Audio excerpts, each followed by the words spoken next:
Hey there, I just wanted to do a short video to show you some things you can do to your Airsoft blowback pistols to hopefully improve accuracy and tighten up your groupings. For examples, we're going to be using a Wii M&P and a Wii G17, and these are simple mods that you can do to basically stock guns with all stock parts. And we're just going to use some Teflon tape, some electrical tape, and some thin transparent tape. Basically, we're going to be looking at the internal tolerances, specifically of the inner barrel and the outer barrel, and how they interact with the slide and the frame. So this is a Wii M&P, and with most pistols, when you get them out of the box, you'll notice that the outer barrels do wobble around quite a bit, back and forth and up and down. And this is true of most Airsoft pistols, maybe with the exception of some of the Maruis that have a real nice tight lockup that provide a real great accuracy. So we're going to kind of see what causes that and see if there are things that we can do to help fix that. So the first thing I like to do is to use a little bit of Teflon tape and wrap it around the inner barrel and the bucking joint there. That just helps provide a little better seal.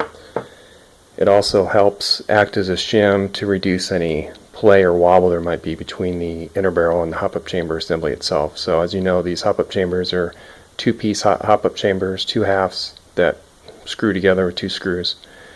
So sometimes when they're together, you still have a little bit of play back and forth and up and down, and that Teflon just helps tighten that up. This is the Wii G17 chamber. Now, one complaint with this is that it does not provide enough hop. So one easy solution is just to put a little shim basically underneath this lever arm. I'm just using a piece of cardstock. That's what that red part is. What that does is go in between the lever arm and the bucking and put a little more pressure on the mound that's on the bucking to help make that mound protrude into the barrel a little bit more. Next thing I like to do is add some transparent tape just to the very end of the inner barrel, usually one or two layers, and this is something you're just going to have to test fit. So basically what we're trying to do is eliminate any play there is between the inner barrel and the outer barrel. Now with the outer barrel, you can see that there's a ridge on the inside there, and that's where the inner barrel rides along that ridge, and you are just trying to eliminate some of the play that there might be to help secure that inner barrel. So you just have to test it, maybe put a layer on, make sure you can still slide your barrel back and forth, and then you're just going to kind of check. And you can see there's still a little bit of play there, so I might be able to add another layer of tape onto this. Obviously if it gets too tight, then you have to start removing some tape. But we're trying to eliminate some of that slop that there is. Now you do need a little bit of play for it to recoil properly.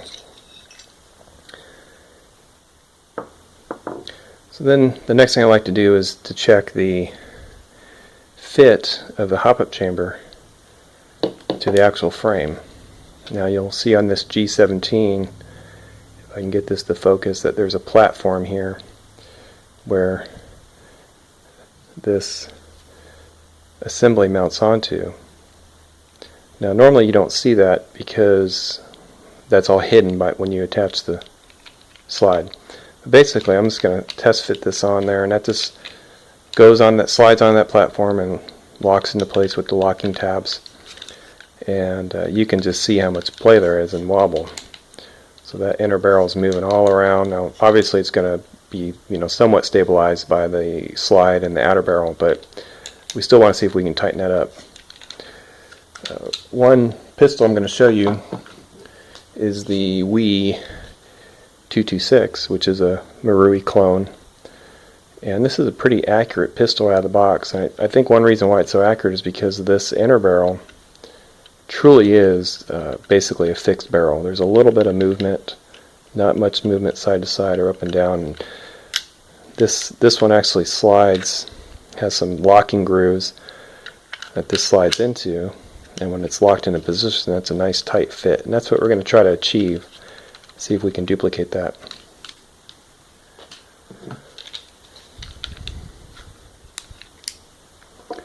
So what we're going to do is try to shim up this platform a little bit by just using some electrical tape. Now when you do this, you want to be sure to avoid this area, the right hand side of that platform, because that is where the outer barrel rides and drops during the recoil process. So we don't want to add any tape there. We're just going to add some tape from here to there, and we're going to cut it a little bit longer to wrap it around the edge of that and wrap it underneath.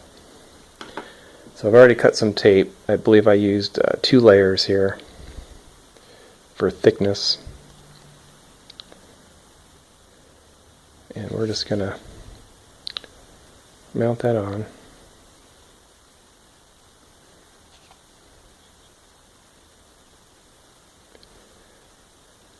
Right about there. We're going to use a screwdriver just to tuck it underneath. Now, you don't have to worry about this tape coming loose because it will actually be captured by the hook that's on that chamber. So it's really not going to go anywhere once it's locked into place, and we're just going to check the fit.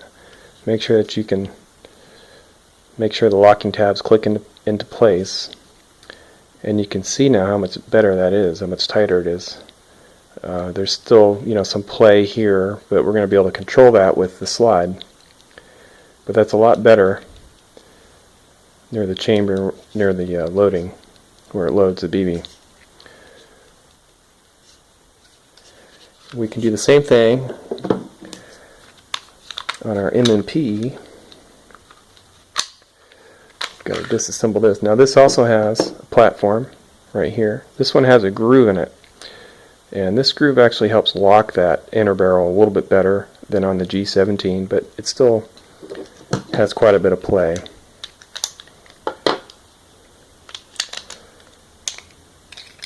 So here's the M&P chamber. Same thing, this also has a hook on it here where it hooks onto the platform. So let's go ahead and check that fit. Lock it into place, and yeah, it's got some play, doesn't it? It moves back and forth, wobbles around. Not ideal. That's not going to help your accuracy, obviously. So again, I've already cut, I think I just used 1 layer on this one, some electrical tape. This one I had to cut it kind of funky because of the groove in the middle. So I kind of cut it like that shape there. You'll have to experiment. And again, you want to avoid this right hand side area here because that's where the outer barrel runs along that platform. Let's go ahead and mount this. I apologize, I have to keep focusing. Yeah, we're going to, again, I cut it a little bit longer. We're just going to tuck those ends around underneath the platform. And we'll go ahead and test fit it and make sure that you can mount it, and that you can lock it into position. And that's a lot better. That's pretty tight. That's almost as tight as the WE 226 I just showed you. So I think that's going to work pretty well. Again, on this one I used some clear transparent tape on the end again to just reduce any play there is between the inner barrel and the outer barrel. So the next thing I like to do is how I showed you on this WE M&P, how that outer barrel moved around quite a bit. Even though the barrel is locked, it still moves around.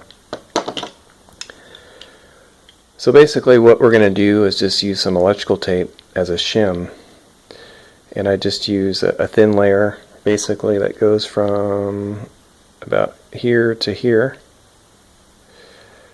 Again, just kind of doing 1 layer at a time. Basically what we're trying to do is create basically like a bushing that's going to wrap around that outer barrel so that when this slide goes in the battery and that barrel's locked, that there's very little, if any, movement at all, and there's just a tiny bit of movement, and you don't want it completely locked because you don't want it to bind. Now the reason we just put the tape on the end is because we want to make sure everything recoils properly and that it's smooth and that it doesn't bind. We only want that shim to interact the slide at the very end of the cycle when that barrel goes into battery. So once I have enough tape on there, now with some of these you might have to add a little piece of tape on the top and on the bottom as opposed to the sides, and then wrap one around so that essentially you have maybe 2 or 3 layers on the top, maybe 1 or 2 layers on the bottom, and just 1 layer on the side, because the holes in these slides are not round. A lot of times they're oval shaped, so you have a little bit more space on the top, and you don't want it to bind on the side. So it takes some experimenting to get it just right. But once you get it just right, and you get that slide to lock into position, you'll see here that there's very little play at all. And that's what we're trying to achieve. So if we can stabilize this outer barrel in the slide, then we're going to stabilize the inner barrel in the slide, and basically have that barrel in a fixed position every time that we fire. Now once I get this in the amount of layers that I want, you could use a little bit of super glue just to kind of help hold it in place. I just use some transparent tape. That's why that's so shiny from here to here. I just use some transparent tape around that to help hold that electrical tape into place so that it won't come loose. But you just have to, if you do that, you're going to add some more thickness to that, so you just have to make sure that it's still smooth and that it doesn't bind. So let's go ahead and assemble this.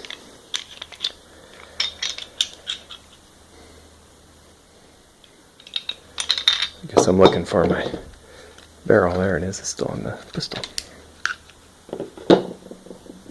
One other thing you can do, and this may not be necessary, but I did it, is that I added some thin transparent tape to just the sides of the chamber, maybe 1 layer on each side, not on the top. You don't want to add anything on the top because that's going to inhibit the recoil process, but just on the sides. And what that will do is help eliminate any side-to-side movement and wobble, and just help stabilize this inner barrel. We're trying to do anything we can to help stabilize this barrel so that it's basically acting as a fixed barrel. One unique thing about these airsoft pistols is that in reality they do use a fixed barrel, inner barrel, but they're replicating what's called a locking breech barrel, where the outer barrel actually drops, is loose and it drops down, but that's really just for show. In reality, it's a fixed barrel, and you want that inner barrel not to move.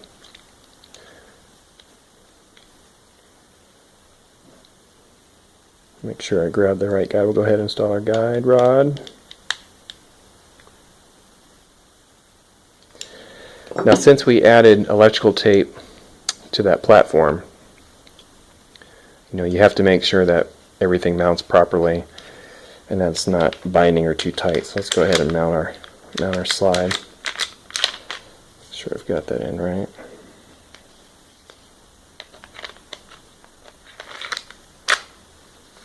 Want to make sure that your locking tabs click into place. Check function, recoil. Nothing's binding. I'm going to show you the action of this pistol is when this starts to recoil. You can see the outer barrel right here, how it drops down. It moves back slightly and then drops. And that allows it to clear the slide so the slide can come all the way back. And as it comes forward, it catches the back of the barrel and locks it into position. That's called a locking breech mechanism, which is replicating a real firearm. But in reality, we have an inner barrel that's fixed to the frame and supported by the outer barrel and the slide. So now that this is in battery, when that slide comes all the way forward, we call that it's in battery. And now you can see that there's very little, if any, play whatsoever. So every time that this recoils and comes forward and it's in battery, we have a fixed position on that inner barrel, and that should help us with our groupings and increase accuracy for consistency. And again, you just want to make sure that it doesn't bind. So we are recoiling, sliding forward, locked in a position. So again, these are just some easy things you can do to basically any of these, they don't have to be these pistols. Any pistol kind of works the same way based on the Marui system. Just trying to help stabilize that inner barrel.